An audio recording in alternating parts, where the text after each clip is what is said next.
Shalom, selamat pagi, selamat datang di Renungan Harian Toraya, Kamis 23 Januari 2025. Sebelum masuk di Renungan Harian Toraya, mari kita berdoa.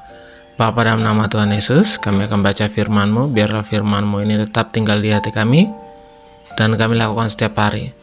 Di dalam nama Tuhan Yesus, haleluya, amin. Pembacaan terdapat pada Yesaya 61 ayat 1-7. Yesaya 61 ayat 1-7. Kabar selamat kepada Sion.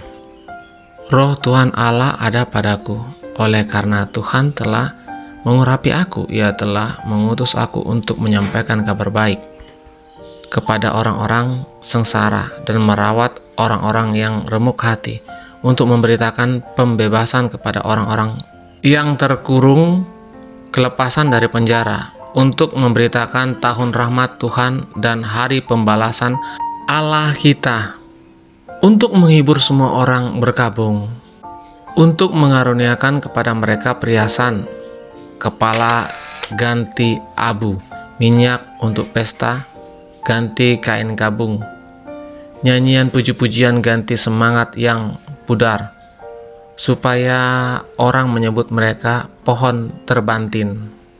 Kebenaran, tanaman Tuhan untuk memperlihatkan keagungannya, mereka akan membangun reruntuhan yang sudah berabad-abad dan akan mendirikan kembali tempat-tempat yang sejak dahulu menjadi sunyi. Mereka akan membaharui kota-kota yang runtuh, tempat-tempat yang telah turun-temurun menjadi sunyi. Orang-orang luar akan melayani kamu sebagai gembala kambing dombamu, dan orang-orang asing akan bekerja bagimu sebagai petani dan tukang kebun anggurmu. Tetapi kamu akan disebut imam Tuhan dan akan dinamai pelayan Allah kita. Kamu akan menikmati kekayaan bangsa-bangsa dan akan memegahkan diri dengan segala harta benda mereka, sebagai ganti bahwa kamu mendapat malu 2 kali lipat, dan sebagai ganti noda dan ludah yang menjadi bagianmu, kamu akan mendapat warisan 2 kali lipat di negerimu, dan sukacita abadi akan menjadi kepunyaanmu. Amin. Firman Tuhan. Tema hari ini adalah disebut imam Tuhan, pelayan Allah. Dalam ragam situasi hidup yang dialami oleh umatnya, Allah selalu memanggil dan menetapkan dan mengutus pihak yang Ia kenan untuk menyatakan kehendaknya. Demikian pula pada masa pembuangan di Babel, Allah mengutus nabi-nabi termasuk Yesaya untuk menyatakan kehendaknya, rencananya atas hidup umatnya. Dalam konteks Yesaya, seorang utusan yang diurapi Allah, kuasa roh Allah dinyatakan atasnya dan diperintahkan untuk menyampaikan kabar baik, kabar pembebasan dan hari pembalasan Tuhan. Sang utusan menyampaikan tentang penggenapan janji Allah yang akan memulihkan keadaan mereka dan akan membangun kembali kota mereka dan negeri mereka.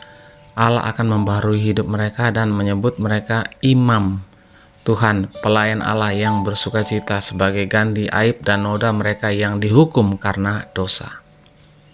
Pembaruan hidup yang ditandai dengan sebutan baru, yaitu imam Tuhan dan pelayan Allah, hendak menegaskan kembali akan hakikat terpilihnya Israel sebagai umat Allah, milik kepunyaan Allah sendiri, yang mestinya hidup memuliakan Allah dan melayani Allah dalam ketaatan dan kekudusan.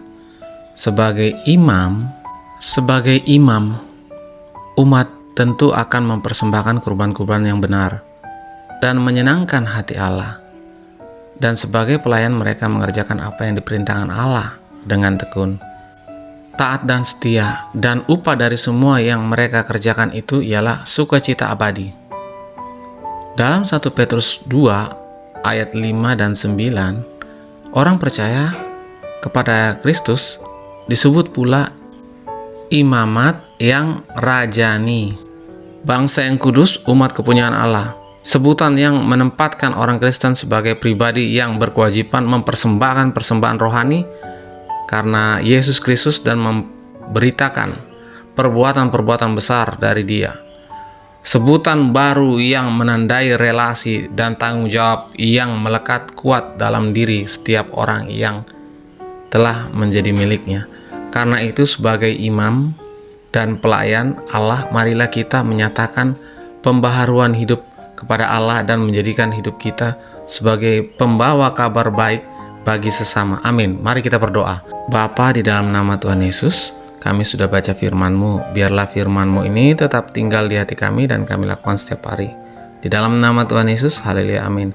Selamat pagi, selamat beraktivitas. Tuhan Yesus memberkati, amin.